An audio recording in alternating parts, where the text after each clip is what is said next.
whispered across the barren landscape, carrying fine grains of red dust that settled into every crevice of Jack's modest cabin. It wasn't much, just a prefab structure slapped together to withstand the harsh environment, but it was home. Jack didn't mind the isolation.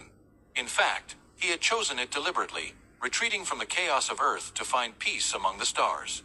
Tonight, though, the silence felt different, as if the universe itself were holding its breath. Jack sat on the edge of his cot, staring out the small window at the endless expanse of rust-colored desert.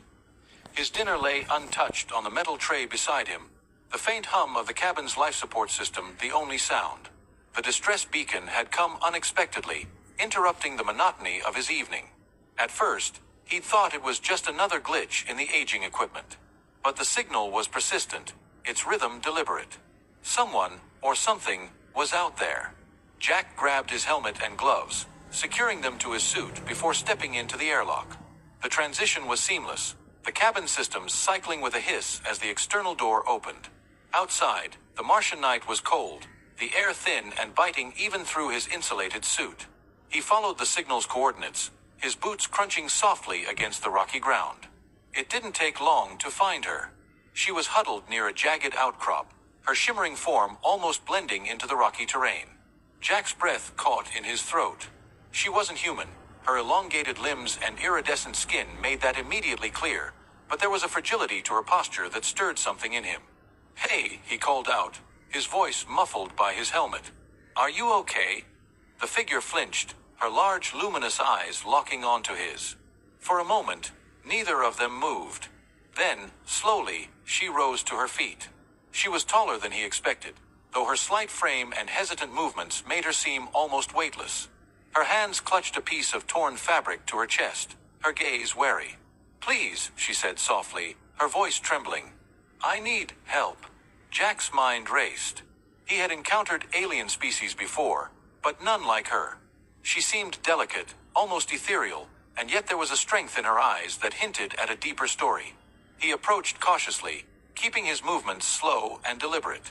"I'll help you," he said, his tone as calm as he could manage. "But we need to get you inside. It's not safe out here." She hesitated, her gaze flickering between him and the distant horizon. Finally, she gave a small nod. Jack extended a hand, and after a moment's hesitation, she took it. Her touch was cool and smooth, like polished glass. Together, they made their way back to the cabin. Inside, the warmth of the cabin seemed to relax her slightly. She sank into one of the chairs, her hands still clutching the fabric as if it were a lifeline. Jack removed his helmet, running a hand through his messy brown hair. "Do you have a name?" he asked gently. She hesitated before answering. "Lina," she said, her voice barely above a whisper. "Lina," he repeated, offering a small smile. "I'm Jack. You're safe here." Her shoulders sagged slightly, the tension in her frame easing. Jack retrieved a blanket and draped it over her shoulders. She flinched at first, but then pulled it tightly around herself, her violet eyes watching him intently. "Where are you from?" he asked, sitting across from her. Lina hesitated, her gaze dropping to the floor. "Far," she said finally. "Too far." Jack nodded, sensing she wasn't ready to share more. "Well, you're welcome to stay as long as you need. Are you hungry? Thirsty?" She shook her head, but didn't elaborate. Jack decided not to press her. Instead, he busied himself tidying up, giving her space to acclimate. He couldn't help but steal glances at her, though. Her shimmering skin seemed to shift colors in the light, and her eyes held a depth that made him feel as if she could see right through him. As the days passed, Lina began to open up, though only in small ways. She told him bits and pieces about her world, a place of towering crystal spires and endless skies.